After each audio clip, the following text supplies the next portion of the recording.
नमस्कार दोस्तों, एक बार फिर से आप सबका स्वागत है। और आज की वीडियो में बात करें ऑप्शन बाइंग कोर्स की जो सीरीज लेकर आ रहे हैं हम उसके ऊपर ही है। और जो टॉपिक रहेगा हमारा वो रहेगा सेल्फ बिलीव। ठीक है दोस्तों, देखो ट्रेडिंग में जो भी कुछ है ना, आज जो भी बड़े बड़े ट्रेडर आपको दिखेंगे उनका सबसे बड़ा हथियार है खुद पे भरोसा ही। ठीक है, तभी आज वो इतने बड़े ट्रेडर है। तो देखिए आपका एंड गोल क्या है, एक ट्रेडर बनना। ठीक है, और आप यहाँ पे खड़े हैं। ठीक है, तो यहाँ से यहाँ तक आपको कैसे पहुंचोगे, आप कभी भी इस स्ट्रेट लाइन के ऐसे नहीं जा सकते आप। ठीक है, यहाँ पे होगा क्या, इनिशियल लेवल पे आपको एक छोटा सा अप मिलेगा, तो फिर आपको ज्यादा डाउन मिल जाएगा, फिर आप फिर डाउन बड़ा मिल जाएगा। इनिशियल लेवल पे ऐसा होता है, फिर क्या होता है, आप करते रहते हैं, प्रैक्टिस होती है, लर्निंग करते रहते हैं, तो ये डाउन्स है ना धीरे धीरे कम होते हैं, और यहाँ से फिर अप्स एक लेवल आता है जिसके बाद आपको अप्स बड़े मिलने लग जाते हैं। और एक आप टाइम सर्टेन टाइम बाद, ये टाइम अलग अलग होता है, किसी के लिए 6 महीने भी हो सकता है, किसी के लिए साल भर भी हो सकता है, किसी के लिए 3 महीने भी हो सकता है। ठीक है, और एक टाइम के बाद आप एक अच्छे ट्रेडर बन जाते हैं। उसके बाद आपकी जो ट्रेडिंग की जो जर्नी है वो एक स्मूथ लाइन में जा सकते हैं एंड ऑफ मंथ। ठीक है, इसमें अप डाउन होते हैं, बट एंड ऑफ मंथ आप ग्रीन में निकल सकते हैं। इनिशियल लेवल पे आपको लॉस होता है। ठीक है, ये आपका एंड गोल है, और इसकी जो जर्नी है मैंने आपको यहाँ पे बताई है। तो चलिए यहाँ तक पहुंचने के लिए सबसे बड़ी जो रिक्वायरमेंट है वो देखते हैं अपन कि इसके लिए रिक्वायरमेंट क्या है। ठीक है, तो देखिए सबसे पहले रिक्वायरमेंट होती है दोस्तों कैपिटल की। ठीक है, कैपिटल कैसे हो, देखिए ट्रेडिंग करने के लिए आपको अगर पहले दिन फर्स्ट ट्रेड भी करना है ना, तो उसके लिए भी आपको कैपिटल चाहिए, फर्स्ट ट्रेड भी करना। तो capital is very important requirement है। ये मान लीजिए अगर कैपिटल नहीं है तो आप ट्रेडिंग कर ही नहीं सकते। ठीक, तो इसके लिए देख कैपिटल कैसे होनी चाहिए। मान लीजिए आप मार्केट में 10,000 रुपये लेकर आते हैं। ठीक है, पहले मंथ में आप लेकर आते हैं, एंड ऑफ मंथ समझने की कोशिश करने दीजिएगा। आपने कभी पैसे कमाए, कभी गंवाए, कभी ट्रेडिंग नहीं की, इनिशियल लेवल पे ऐसा ही होता है। ठीक है, तो ना एंड ऑफ मंथ मान लीजिए आपको 3,000 का लॉस होता है। ठीक है, लॉस हो गया। ठीक, अब जो आपके पास रिमेनिंग अमाउंट है वो है 7,000। अब नेक्स्ट मंथ आप ट्रेडिंग 7,000 से करेंगे, बट होगा क्या यहाँ पे है ना, देखिए अभी ट्रेडिंग में बैंक ने अपने पहले 25 का लोड था, पर अब 15 का कर दिया है। ठीक है, तो लोड सेट अब इस मंथ में आप 10 से 15 दिन कर सकते हैं ट्रेड, पर अगर एक दो लॉस ज्यादा हो गए ना आपको यहाँ पे, तो आप फिर ये जो अमाउंट है ना वो कम पड़ेगा, फिर आप एक अच्छी स्ट्राइक प्राइस जो आपको नहीं मिल पाएगी। तो क्या है कि यहाँ पे अब नेक्स्ट मंथ के लिए आपको क्या करना है, 7,000 रुपये जो आपके पास बचा है उसमें आपको 3,000 रुपये ऐड करना है, और वापस नेक्स्ट मंथ आपको 10,000 से ट्रेडिंग स्टार्ट करनी है। अगर आप इनिशियल लेवल पे 10,000 लेके आते हैं तो, अगर आप 15,000 लेके आते हैं तो 15,000 रुपये से आपको मान लीजिए 15,000 लेके आते हैं, 3 या 4 हज़ार का जो भी लॉस हुआ, ठीक है, उस लॉस को वापस ऐड करो, और वापस से 10,000 की से ही ट्रेडिंग स्टार्ट करो, जितना लॉस हुआ है उतना कैपिटल ऐड करो। ठीक, तो यहाँ पे कैपिटल क्या हुआ दोस्तों, देखो 10, 15, 20 हज़ार जो इनिशियल लेवल पे जो लेके आते हैं वो एक कैपिटल की बात नहीं कर रहा, क्योंकि वो तो अगर आप शेयर मार्केट में आ रहे हैं तो सबको पता है भाई शेयर मार्केट में फर्स्ट ट्रेड भी लेना है तो हमें कुछ ना कुछ अमाउंट चाहिएगा। बट मैं उस कैपिटल की बात कर रहा हूँ, देखिए आपकी लाइफ स्टाइल भी है, ठीक है, फैमिली भी होगी, आप खुद हैं। ठीक है, तो यहाँ पे मैं एक ऐसी साइड इनकम होनी चाहिए, चाहे आपकी जॉब से हो, चाहे आपका खुद का बिजनेस हो, कुछ भी हो, पर आपके पास एक साइड इनकम हो जहाँ से आप आपकी फैमिली का खर्चा, अपना खर्चा काट के, और जो आपका जो यहाँ पे जो लॉस हो रहा है, मान लीजिए 3,000 का, तो 3,000 यहाँ पे भी ऐड कर सकते हो, कर सकते हैं। ऐसी एक साइड इनकम होनी चाहिए, चाहे आप वो जॉब से हो चाहे कैसे भी हो। मान लीजिए अब आपके पास, आप जॉब करते हो, आपको 20,000 रुपये सैलरी है।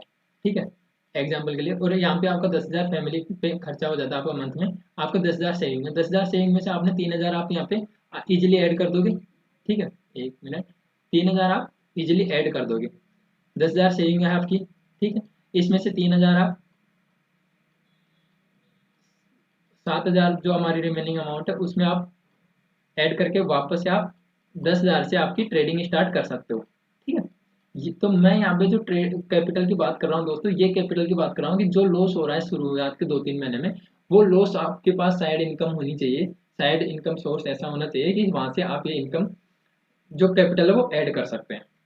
ठीक, ये तो हो गया कैपिटल की बात। अब देखिए मैं आपको एक एक्सरसाइज देता हूँ, वो आप एक पेज लेना सबसे पहले। ठीक है, और देखिए सेल आपको अगर खुद पे भरोसा करना है ना दोस्तों, तो सबसे पहले आपको भरोसा क्यों नहीं हो रहा है, कौन कौन से आपके अंदर ऐसी कमियां हैं, उनको आपको लिखना होगा। ठीक है, तो यहाँ पे देखिए सबसे पहले आपको, आप ट्रेडर क्यों नहीं बन सकते। ठीक है, कुछ तो कमी है आपकी। ठीक है, क्यों नहीं बन सकते, इस क्यों का जवाब आपको, ठीक है, निकालना है। ठीक है, समझना मेरी बात को, क्यों नहीं बन सकते। तो आपको करना क्या है, सबसे पहले करना है इसमें आपको देखिए आपकी लाइफ में 5 टॉपिक आ रहे होंगे, 5 ऐसे पॉइंट निकल के आ रहे होंगे, किसी के में 10 आ रहे होंगे, किसी के में 6 आ रहे होंगे। वो सारे टॉपिक आपको निकालना है। जैसे मान लीजिए पहला है ओवर ट्रेडिंग कर देता हूँ मैं, मान लीजिए प्रॉफिट भी करने लग गया मैं 1-2 महीनों पर ओवर ट्रेडिंग के कारण लॉस कर सकता हूँ। ठीक है, मैं टारगेट तक नहीं बैठता जब मेरे को पता है कि यहाँ पे मेरे को इतना टारगेट लेना है, पर मैं जब प्रॉफिट होता है तो मैं टारगेट तक नहीं बैठ पाता। ठीक है, दूसरा हो सकता है आपकी साइकोलॉजी अच्छे से काम नहीं कर रही है, एसएल लगने के बाद भी आप एसएल को नहीं काटते हैं। ठीक है, आपको एक डर होता है जिसकी वजह से आपकी एंट्री मिस होती है। तो ऐसे बहुत सी रीजन होंगे आपके, वो सब आपको फाइंड आउट करना है। ठीक है, अब हमारा पहला एक था कि ओवर ट्रेडिंग को देखिए, ओवर ट्रेडिंग को कैसे कम करना है उसके लिए प्रॉपर आगे आपको एक पूरी क्लास मिलेगी, बट यहाँ है ना। ठीक है, दूसरा है टारगेट तक कैसे बैठना है, टारगेट का कैसे, ये सबसे बड़ी बात दोस्तों यहाँ पे बताता हूँ क्या होता है। क्योंकि हमें अगर हमने ट्रेड हमारा एक लॉजिक के साथ या फिर हमारे एक सेटअप के साथ हमने ट्रेड किया ना, तो यहाँ पे हम ऑटोमेटिक टारगेट तक रुक जाएंगे। पर अगर हमने फॉर्मो ट्रेड किया है, ठीक है, और हमारा कोई प्रॉपर सेटअप नहीं है, तब जाके हम टारगेट तक नहीं रुकते। क्योंकि जब थोड़ा सा भी प्रॉफिट दिखता ना, तो हम प्रॉफिट को काट देते हैं।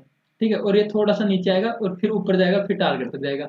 और हम जो ये नीचे आता है ना, इसमें ऐसे अरे यार इतना प्रॉफिट आ गया, प्रॉफिट मान लीजिए आपको 500 रुपये प्रॉफिट दिखा रहा है किसी ट्रेड में, और ये 500 रुपये 350 पे आएगा, अरे यार 150 रुपये कम हो गए, पहले बुक कर लेते। और ये 350 पे जैसे आएगा, ठीक है, 340 के आसपास आप बुक कर लोगे, 325-20 तक आके ये वापस आपको टारगेट तक जाएगा। और यही मोस्टली ट्रेडर्स के साथ यही होता है। और जब मान लीजिए आपने ट्रेड में एंट्री करी, ठीक है, इनिशियल लेवल पे 10-20 रुपये 50-100-50 रुपये प्रॉफिट दिखाया, तब आप बुक नहीं करेंगे। ठीक है, और इसके बाद आपको एसएल दिखाने लगा, एसएल आया आपका 500 रुपये का।